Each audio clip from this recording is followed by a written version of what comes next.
नहीं,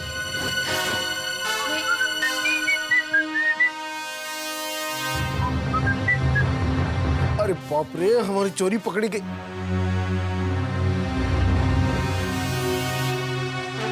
क्या हुआ जाने मन? कोई बुरा सपना देखा कि मैं तुम्हारे जीजा का 5 लाख रुपया लेकर भाग गया है?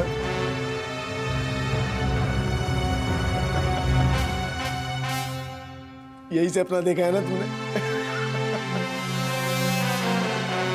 मेरी ये आंखें आंखें नहीं, एक्सरे मशीन है। तुम्हारे दिलो दिमाग में जो कुछ भी चलता है वो मैं पहले ही भाप लेता हूं। लेकिन डरो नहीं, मैं 2 दिनों तक कुछ नहीं करूंगा। तब तक मैं इस बिना चाबी के ताले को कैसे खोला जा सकता है इसकी प्लानिंग करूंगा। लेकिन इससे पहले तू खुद मुझे वो पैसे दिलाने का इंतजाम कर ले। तेरे भले के लिए कह रहा हूं। बच्चे तुझसे बहुत प्यार करते हैं, तेरे जीजा तेरी बहुत इज्जत करते हैं और शायद प्यार भी करते हैं। अच्छा ठीक है, प्यार नहीं करते, लेकिन इज्जत तो करते हैं ना। अब सोच, मैं अगर ये पैसे उड़ाकर भाग गया तो तेरी क्या इज्जत रह जाएगी? और उससे आगे ये सोच कि मेरी इज्जत क्या रह जाएगी। इसलिए कहता हूं, कोई भी चक्कर चला लेकिन इज्जत के साथ वो पैसे मुझे दे। मैं क्या कह रहा हूं सुन रही है ना?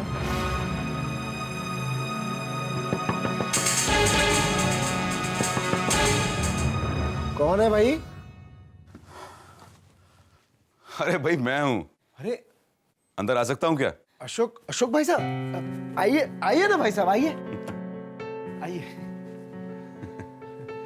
आप इस वक्त? भाई मैं माफी चाहता हूं अगर मैंने आप लोगों को डिस्टर्ब किया हो, लेकिन कमलेश मैं ये जानना चाहता था कि आजकल राष्ट्री इतनी परेशान क्यों रहती है। ये देख लो, ये अब भी कितनी परेशान है। बात क्या है? यानी मेरे लाख संभालने पर भी इसकी हरकतों ने आपको परेशान कर ही दिया। मैं कुछ समझा नहीं कमलेश। भाई साहब, ये मियाँ बीवी की आपस की बात है, लेकिन ये आप ही का घर है और ये आपकी लाडली साली, तो बताना ही पड़ेगा। नहीं, अगर तुम नहीं बताना चाहते तो ठीक है। आप सुन ही लीजिए। इनकी परेशानी की वजह मैं हूं। तुम? तो क्या है ना, पिछले 1 साल से मेरा बिजनेस गड़बड़ा गया है, ये बात तो आप जानते ही हैं। पिछले साल दिवाली में मैंने इसे प्रॉमिस किया था कि मैं 1 लाख सवा लाख का हार इसे खरीद कर दूंगा। इस साल की दिवाली आने को है, लेकिन बिजनेस के नुकसान की वजह से मैं हार खरीद नहीं पाया हूं। तो ये रूठी हुई है कि हार खरीद कर नहीं दिया। तो ये वजह है? तो क्या मैं झूठ बोल रहा हूँ? आप पूछिए इसे। नहीं, मेरा वो मतलब नहीं था भाई। मेरा कहने का मतलब ये था कि बस इतनी सी वजह है। देखो राष्ट्री, अब फौरन अपना मुंह ठीक कर लो, क्योंकि वो हार अब तुम्हें मैं खरीद कर दूंगा। क्या? हाँ, क्यों नहीं? क्यों मैं उसे हार खरीद कर नहीं दे सकता? देखो राशि, तुम अच्छी तरह जानती हो कि मुझे इस तरह से उदास, लंबे से लटके हुए मुंह अच्छे नहीं लगते। मुंह ठीक करो फौरन, चलो हरी आप। नहीं जीजा जी। अब ये नई का ड्रामा बंद करो। मेरा बिजनेस जरा ऊपर नीचे क्या हो गया तो तुमने अपना रंग दिखाना शुरू कर दिया।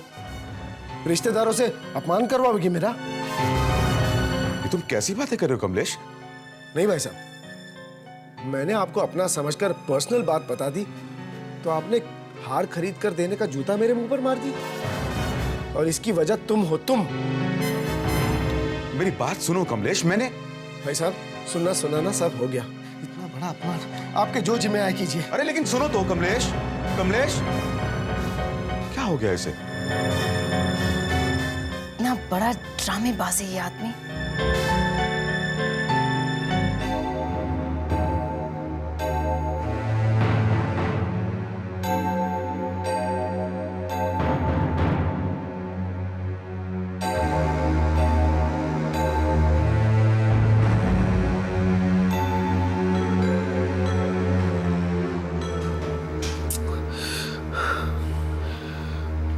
कमलेश,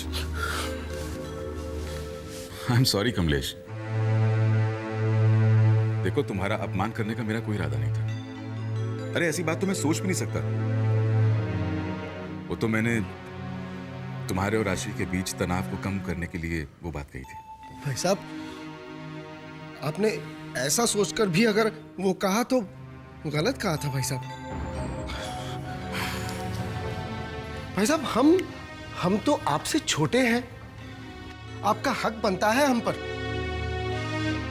आपको हम में से जो गलत था उसका कान पकड़कर उसकी गलती का एहसास दिलाना चाहिए था, लेकिन आपने तो सीधा। कमलेश देखो, मेरी बात सुनो। देखिए भाई साहब, बात लाख सवा लाख के हार की नहीं है। आप 5 लाख का हार खरीद कर दीजिए ना उसे, मुझे कोई प्रॉब्लम नहीं है। लेकिन आप राजू से पूछिए, जिंदगी में आज तक मैंने कभी किसी के सामने हाथ नहीं फैलाए। इन उंगलियों के करिश्मे से जो 2 वक्त की रोटी मिली है उसी में खुश रहा हूं मैं जानता हूं कमलेश, इसीलिए मैं तुम्हें बेहद पसंद करता हूं। इनफैक्ट मैं तुम्हारी बहुत इज्जत करता हूं, क्योंकि तुम उन लोगों में से नहीं हो जो अपने रिश्तेदारों की दौलत पर नजर गड़ाकर बैठे रहते हैं।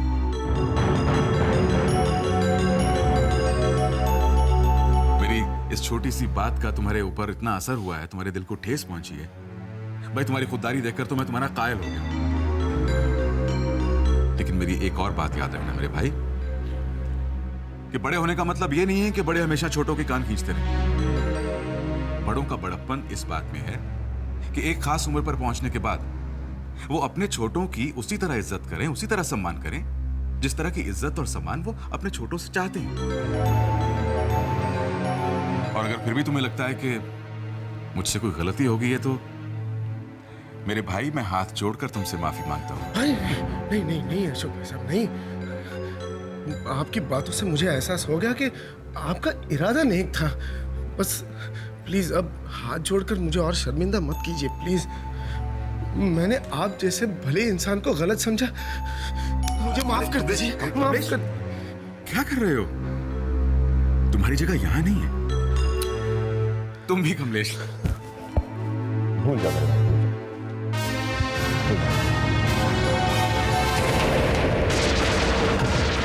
माला तो कर में फिरे, जीभ फिरे मुख माही। मनवा तो चहु दिश फिरे, यह तो सुमिरन नाही। यह तो सुमिरन नाही।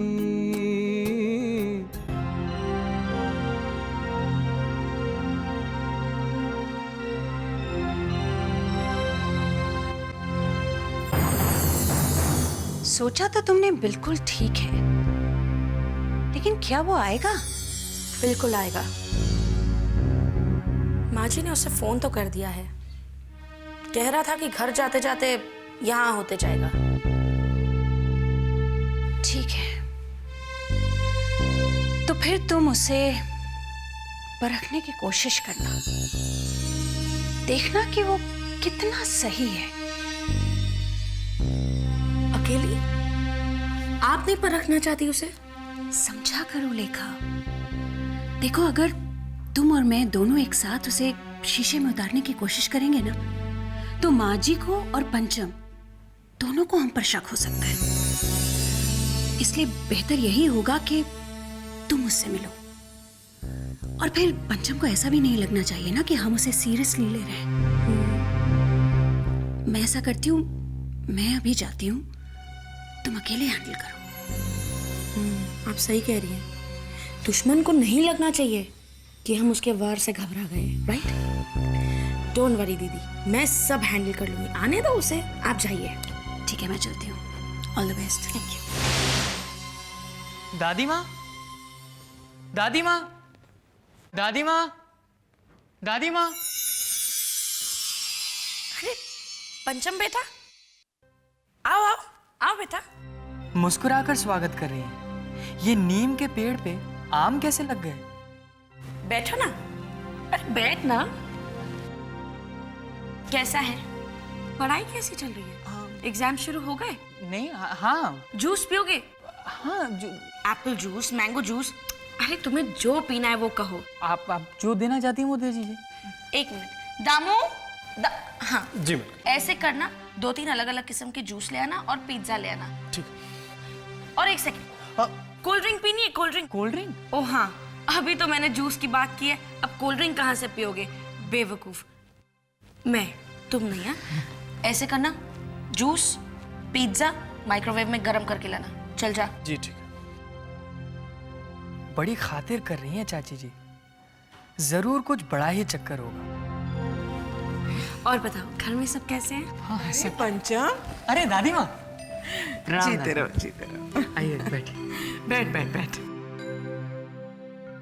कैसा है तू?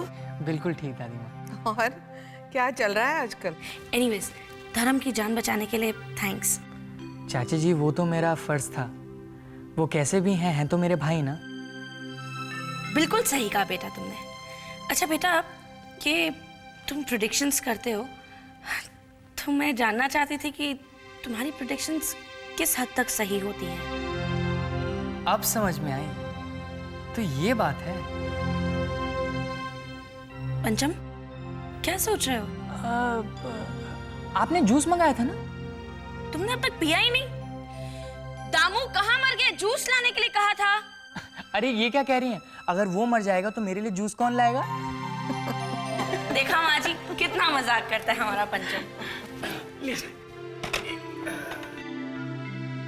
दे दे, रुक मैं दे रही हूँ। ले, केचप चाहिए? नहीं। बहुत अच्छी है, आपने बनाई है? हाँ हाँ बिल्कुल, मैं नहीं बनाया। और लो, और आ जाएगा, बनाओ और। नहीं नहीं नहीं, और नहीं। खैर दादी माँ, आपने क्यों बुलाया था? अरे वो मैंने ही बुलाया था, तुम्हारा शुक्रिया अदा जो करना था, है ना। अच्छा पंचम, वैसे तूने बताया नहीं कि तू ये प्रेडिक्शंस कैसे? चाची जी रहने दीजिए ना, समझदार इंसान वो होता है जो आम खाता है, पेड़ तो बेवकूफ गिनते हैं। सही बोल रहा हूँ ना दादी?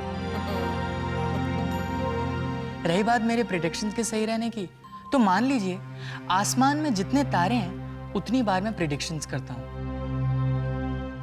और बकरे के बदन पर जितने बाल हैं उतनी बार वो प्रेडिक्शंस सही जाती हैं। पंचम, मुझे तो ये हिसाब बिल्कुल समझ में नहीं आया।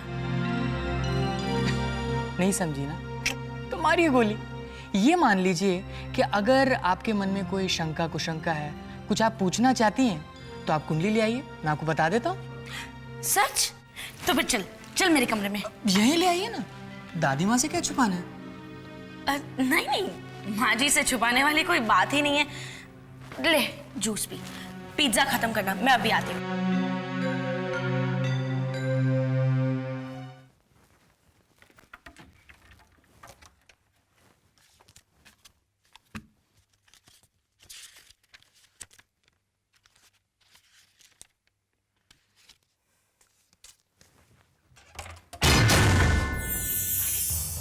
तू यहाँ क्या कर रहा है? हाँ मैंने सोचा कि अगर आप दादी माँ के सामने कुछ पूछना ही नहीं चाहती हैं तो मैं अंदर आकर ही बता देता हूँ। ये तो तूने बहुत अच्छा किया। पूछिए, क्या पूछना चाहते हैं? अरे पहले तो मेरी कुंडली तो देख और मुझे ये एक मिनट। चाची जी, आपके पास एक अमेरिकन डायमंड्स का सेट है और एक रियल डायमंड्स का सेट, राइट? तो चाची, अमेरिकन डायमंड्स को रियल डायमंड्स के ऊपर कभी नहीं रखना चाहिए, बरकत रुकती है। उसे ना उल्टा कर दीजिए।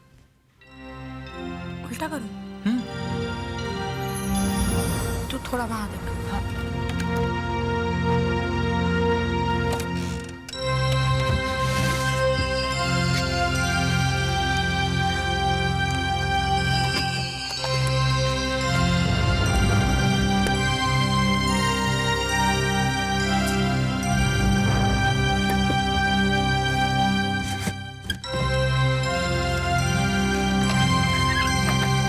अच्छा हाँ, और एक और बात, चाचा जी और ताऊ जी के पर्स में ना कोई बाबा जी की छोटी छोटी पुड़ियाएं पड़ी हुई हैं, उन्हें फेंक दीजिए, उसका कोई फायदा नहीं है।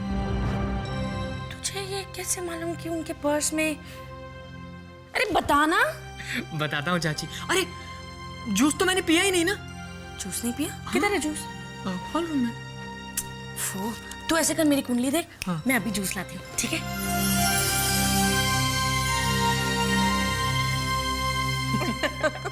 लीजिए जूस पीजिए। नहीं नहीं, तुम P low. Young lady figure maintain करने के लिए डाइटिंग कर रही हैं? डाइटिंग नहीं रे, मैंने नाश्ता कर लिया है। अच्छा। P low P low. अभी बहुत ही पहुंचा हुआ लड़का है।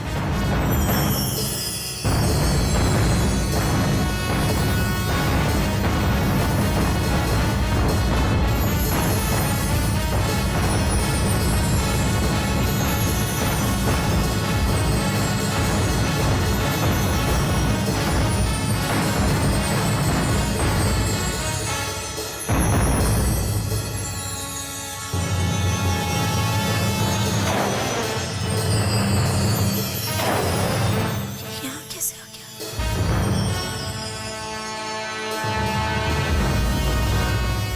तुम यहाँ?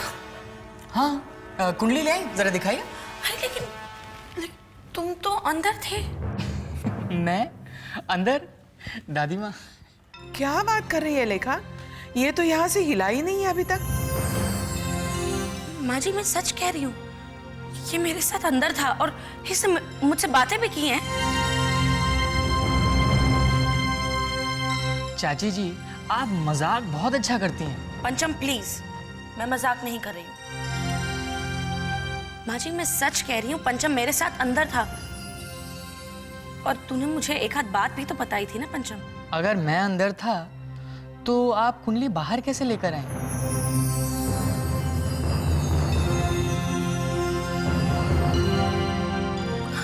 पंचम तुमने मुझसे जूस मंगवाया। जूस तो मेरे हाथ में है और वो वाला गिलास मैंने पी लिया और अब ये पी रहा हूं। चाची जी आप तो परेशान हो गई। मैं अंदर था, पता है आपको ऐसा क्यों लगा? कभी कभी इच्छा शक्ति बहुत काम कर जाती है। बड़े बड़े योगी पुरुषों ने तो अपने योग से इस शक्ति को इतना स्ट्रांग कर लिया था कि जिस चीज की इच्छा करते थे बस वो एक पल में प्रकट हो जाती थी। मीरा भी एक ऐसी योगिनी थी और इसलिए उसे हमेशा ऐसा लगता था कि भगवान श्री कृष्ण सदा उसके साथ है, वही उसे तारेंगे और इसलिए उसको मारने के लिए दिए गए विष के प्याले को भी वो आराम से पी गई। भगवान श्री कृष्ण ने सचमुच में उसे बचाया। बस कुछ ऐसी स्ट्रांग इच्छा शक्ति आपकी भी रही होगी। खैर दादी मैं चलता हूँ। पंचम तूने कहा था ना कि मेरी कुंडली देखकर मेरा भविष्य बताएगा, बताओ ना। एक सच बात बताऊं, अपना भविष्य पूछना छोड़ दीजिए, क्योंकि जिंदगी का सही मजा तभी है जब जिंदगी के हर मोड़ पे एक आश्चर्य और अचंबा आपका स्वागत कर रहे हो। और भविष्य होता क्या है? अपने वर्तमान के कर्मों की बुनियाद पर हमारा भविष्य बनता है। बस अपने वर्तमान के कर्म देख लीजिए, किसके साथ क्या सुलूक किया है, आपको आराम से अंदाजा हो जाएगा कि आपका भविष्य आपके लिए क्या लेकर आ रहा है। प्रणाम दादी। अज्ञानी संसार में बंधु बड़ा न मीत, जाकी जैसी संपदा तासे तैसी प्रीत, तासे तैसी